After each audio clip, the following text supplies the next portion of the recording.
Sari-saring pagkain na ihanda na sa hapag. Bagong lutong ulam, inihain na at masasarap. Di mabilang na putahe, lahat ay katakam-takam. Natitiyak ko, lahat ng ito ay aking matitikman. Litsong baboy sa mesa'y nangungusap. May kasama pang lumpia, pansit at iba pa. Ang aroma ng tsokolating magpapainit sa sikmura. Wala ka nang hahanapin pa, tiyak mabubusog ka rin mamaya. Masagana at masaya ang tulad nilang may kaya.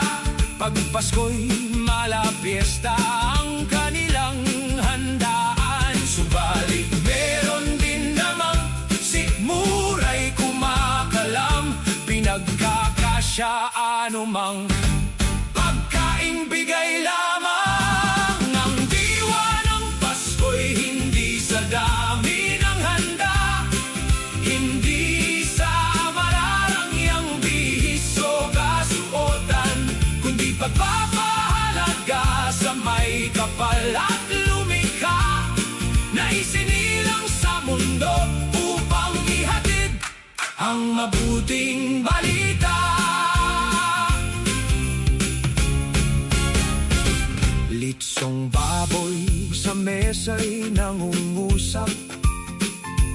May kasama pang lumpia, pansit at iba pa.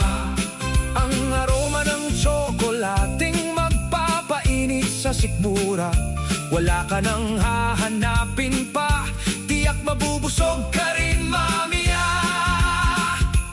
Masagana at masaya ang tulad nilang may kaya. Pag Pasko'y malapiesta ang kanilang handaan. Subalit meron din namang sikmura'y kumakalam. Pinagkakasya anumang pagkaing bigay lamang. Ang diwa ng Pasko'y hindi sa dami ng handa, hindi sa mararangyang bihis o kasuotan, kundi pagpapahalaga sa may kapal at lumikha na isinilang sa mundo upang ihatid ang mabuti